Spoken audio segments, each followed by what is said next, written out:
Chers internautes, c'est un plaisir pour moi de rencontrer depuis l'Angola, ici là où nous sommes, le boss Mawete Junior, parce que c'est tout le monde qui parle de lui actuellement.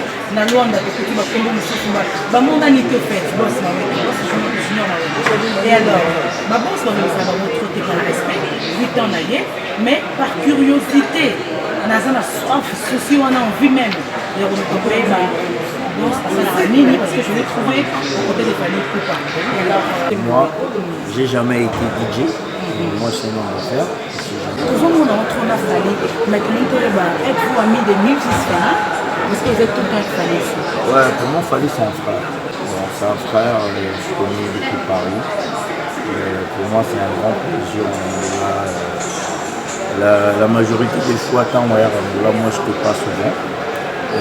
Même Balo est à Poutinaï. Pour moi, c'est un grand plaisir de recevoir un frère chez moi à la maison. C'est pour cela Monique, tout le temps, je donne mon support avec tout le respect que j'ai avec lui, pour mon frère. Donc voilà, pour moi, Fali, c'est quelqu'un du cœur. Mais à part Fali Poupa, vous fréquentez un peu la musicien aussi, si on peut le savoir. Écoute, j'avais pas mal, j'ai des contacts avec un grand frère, qui est mon grand frère aussi de la maison, c'est Weranson. La majorité des fois que Weranson vient en Angola et moi et ma famille, et puis ça va support les années nécessaires en tant que grand frère. Donc voilà, là, le reste, qui nous a contact. Vous avez amoureux à ma bande, à sauver ma bande, au salaire de contrat, n'a pas tout n'importe comment, je sais pas. À ça, contrat, non, écoute, moi je suis un homme d'affaires. Donc voilà, comme on dit que je suis bien avec des gens, je parle avec tout le monde, mais je n'ai pas des engagements en fait. Bon, je n'ai pas des engagements, je n'ai pas des contrats. Okay? Donc je connais des gens, les gens me fréquentent, côté normal, voilà. Donc les actes qui n'ont pas d'engagement, Maman Mira, moi je suis junior à tout le monde. J'ai eu l'occasion de rencontrer maman, de faire même des courses avec votre épouse. Vraiment c'est un plaisir, merci beaucoup. Et alors, Ken Pianana, une question pour te libérer, boss. Non, question à nous plaisir à toi, il a rencontré boss Junior Mawete, au Kagana Sango, étant que millionnaire. Mais nous avons tout business, boss au Bandango, na âge ça fait combien d'années vous en avez un monde de business? Écoute, moi j'ai 10 ans de carrière dans le monde des affaires. Alors, je suis président des 3 sociétés européennes dans laquelle je représente une industrie de bateaux. En fait, je ne suis pas commerçant, je suis un investisseur. Voilà, merci patron Junior Mawete. Tout le monde au salle décalage voyage de Fali Poupa ayaki na ba musicien baki na programme ya une semaine mais au réduit programme au commissaire il y a 6 jours côté jet privé Angers pour ezongisa Fali Poupa na Kinshasa jet privé na toki yo moko ozala na kati o accompagner Fali Poupa tina niveau ya kin au sala kaka 2 heures de temps ya lena Fali na Kinshasa apose jet privé ozongi wana ezali kaka po osala kaka marketing ya ba business ko zanango ubio zozongisa Fali Poupa na sentiment ya misala o Fali Poupa zosala. Pour moi, Fali Poupa c'est un grand artiste. Donc c'est quelqu'un du grand respect. Pour un cadeau dans le c'est pas à Fali, c'est de lui ramener à mon avion privé. Dans laquelle j'ai vu à Kinshasa avec lui dans le même avion. déjeuner na Kinshasa et après quitté Kinshasa à peu près 16h dans Angola. Donc j'aurai l'avion na Kinshasa disponible pour accompagner Fally Ipupa. Il y aura pas mal de gens, il y a Eddie Badiata, il y a Nana Bondouga qui sera là, Nana l'épouse de Fally, il y aura Suleiman, donc toute une famille qui sera là en fait.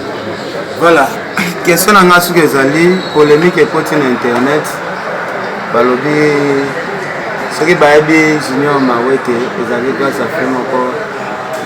Si mon porte autant à combattre, il y a la polémique internet. Est-ce que nous allons Fally pour parler de la relation par rapport à la film où Bafin a fallu pour parler de pourquoi est-ce que la relation est pour continuer comme nous avons expliqué Bandeko Baolanda Biso partout à travers le monde. Écoute,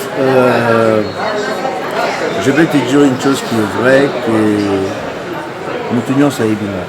Ok, nous tenions ça Ebinga, nous tenions ça Barako Molangai. Et j'ai pas des engagements en fait contractuels dans mon truc. Ok, donc même toi si tu peux parler de mon nom, c'est pas un problème. Merci d'avoir. Pour moi c'est que moi je respecte Fally comme un frère. Donc Moutolo Aroluka sali réputation à Fally. En directement parlant, Azo manquait un peu de respect en fait, je peux dire comme ça. Parce que j'ai dit que l'éducation c'est le mot très important. Donc pour moi je considère Fally avec tout du respect comme un frère. Je suis fan de Fally comme un frère. Donc Aza Melomante, pour moi Fally c'est quelqu'un de la maison. Donc en fait,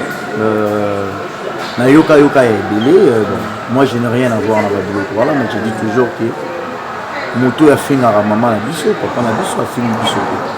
C'est ça que j'ai dit. Mais pour moi il n'y a aucun engagement. Voilà. Merci beaucoup Kento Tikabo. Ma banque est zate Kabo. Ma banque est zate. Nabi ke basé à Pauline de Bazozela, Badel Jogo Bazozela. Ouane ko ratete. Merci vraiment boss Junior Mawete. Vous avez vraiment boss Oyambi biso. Très bien. Otie batutu ba ki na bonne condition bien. En tout cas, merci pour le vraiment. Non, juste les remerciements. On a pensé la vie, pensé opportunité aux na madame, na tamoli na madame, na nana ketchup bafana. Maman Salibiso ba surprise, ba cadeau belé. Vraiment, nous vous devons beaucoup de respect. Et alors, Tolobi que il est ami de tout le monde, mais seulement bon basé à la bonne manière parce que c'est vraiment une autorité, une personnalité. Et alors.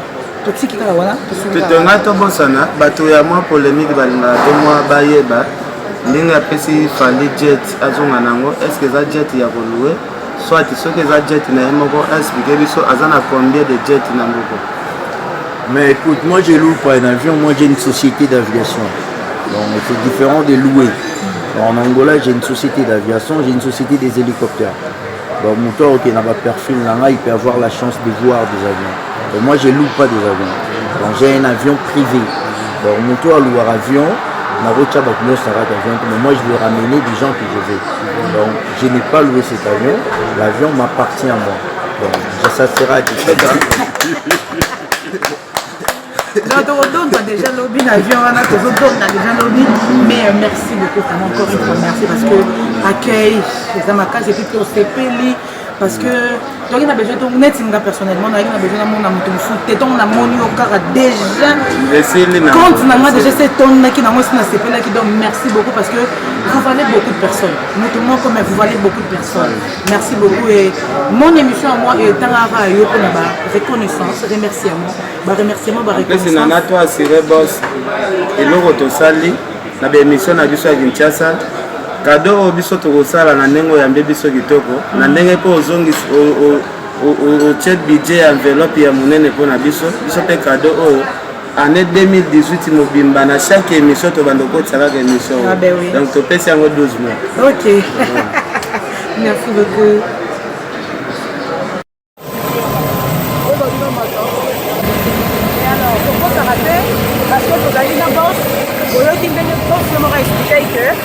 Il y a un moment de ma polo, jet et alors à ce jet privé, la permanence a fallu pourquoi c'est des jets qui nous accompagnent sur Kinshasa.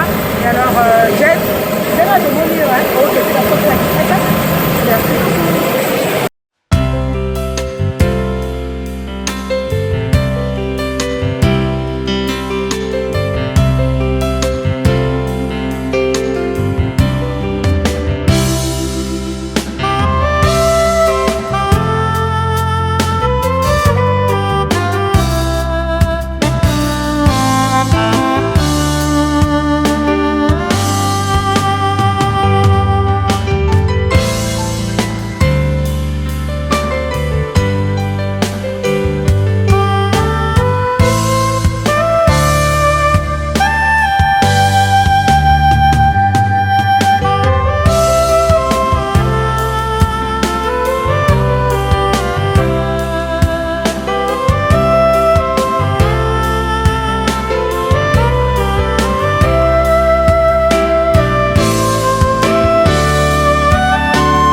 Você